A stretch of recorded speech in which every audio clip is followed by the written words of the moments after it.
Hi guys, እንኳን ወደ አንድ ሁለት ቻናል በሰላም መጣችሁ። ዛሬ ይዤላችሁ የመጣሁት ቪዲዮ ካናዳ ላይ ሂውጅ የሆነ የኢሚግሬሽን ዜና ተሰምቷል። እሱን ተመልክተን ለእናንተ የሚሆናችሁን የቪዛ ታይፕ በደንብ ዲስከስ እናደርጋለን።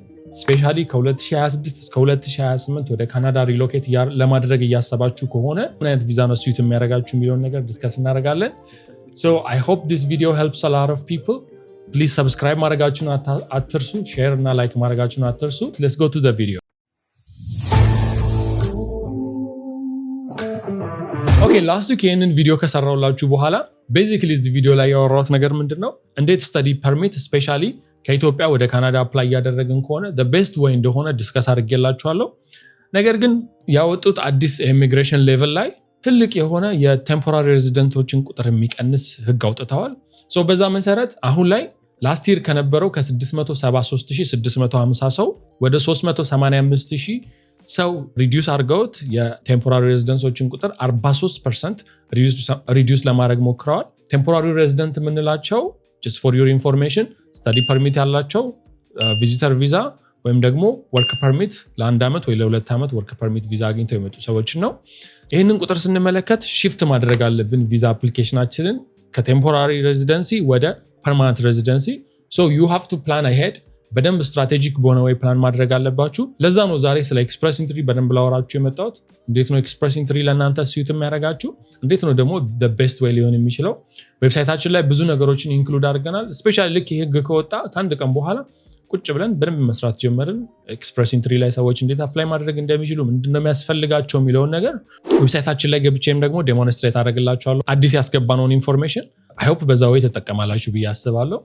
ከዛ በተጨማሪ ደግሞ ስተዲ ቪዛ ከዚህ በፊት ከነበረው 305900 ሰው አሁን ወደ 155000 ሰው ሪዲዩስ አድርገውታል።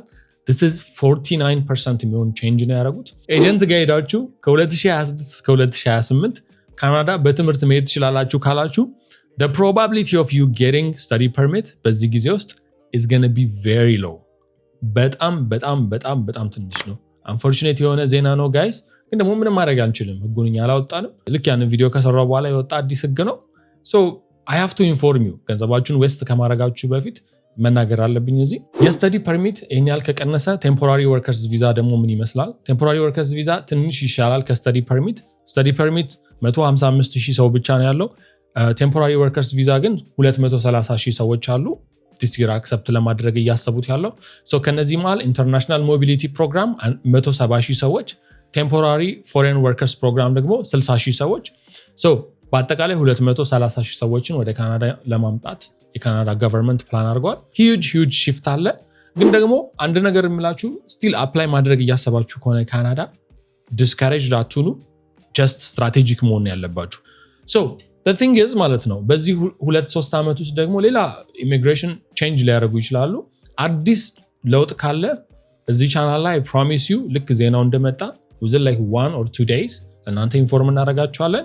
I hope ይሄ ኢንፎርሜሽን ለእናንተ ይጠቅማችኋል።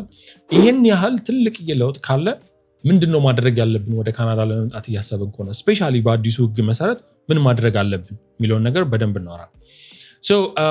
አሁን ላይ ወደ ዌብሳይታችን ልውሰዳችሁና እነዚህን ቼንጆች ዌብሳይታችን ላይ ገና ላወጣናቸው by the end of this week ለማውጣት ፕላን አድርገናል። for the most part የሚያስፈልጓችሁን ነገሮች ዌብሳይታችን ላይ በደንብ ታገኛላችሁ።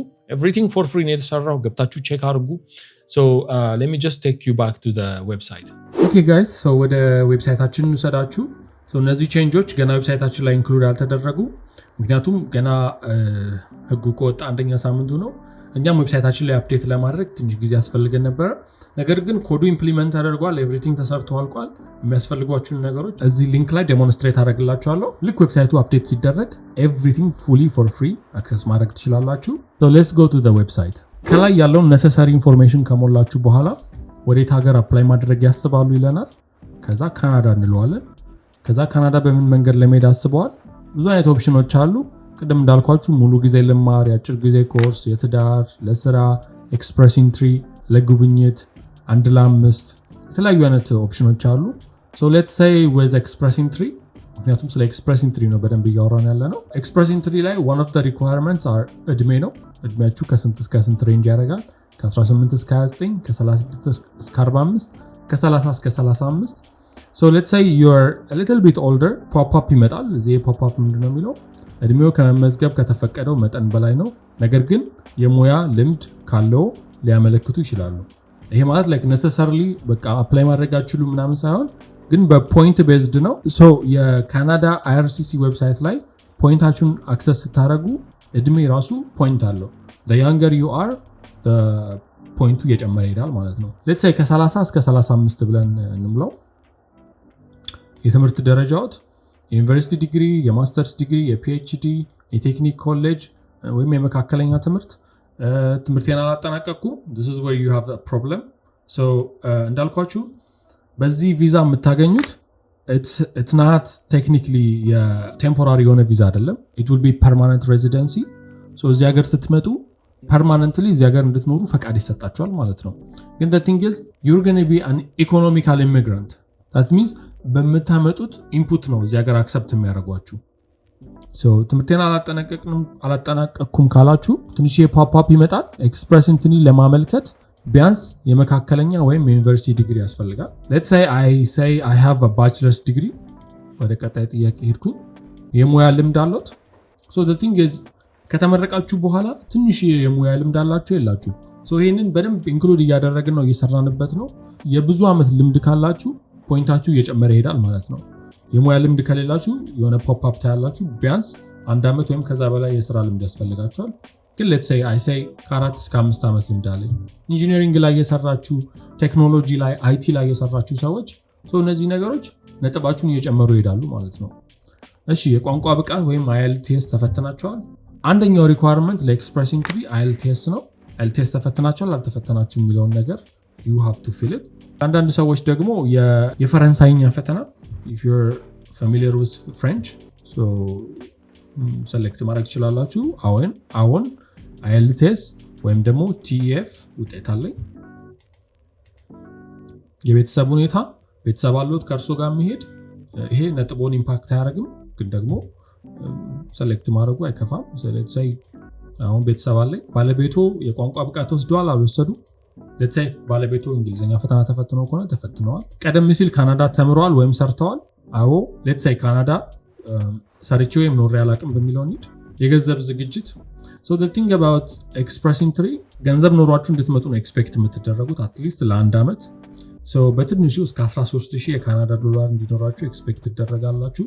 so the thing is you don't even have to have the money እጃችሁ ላይ፣ ግን ደግሞ ባንካችሁ ላይ ማሳየት የምትችሉት ገንዘብ ካላችሁ እሱ ማሳየት ትችላላችሁ። አዎ አለኝ ወይም አካውንቴ ውስጥ ያን ያክል ብር የለም ከሌለ ቢያንስ ይሄን ያህል ብር ያስፈልጋል ይሎታል።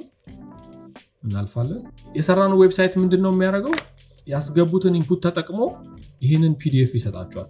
so this PDF እንዴት አድርጋችሁ አፕላይ ማድረግ እንዳለባችሁ everything include አድርጎ ያሳያችኋል ማለት ነው። so for now ዳውንሎድ የማድረግ ኦፕሽን አላችሁ፣ ወደ ቀጣይ ፔጅ የመሄድ ኦፕሽን አላችሁ።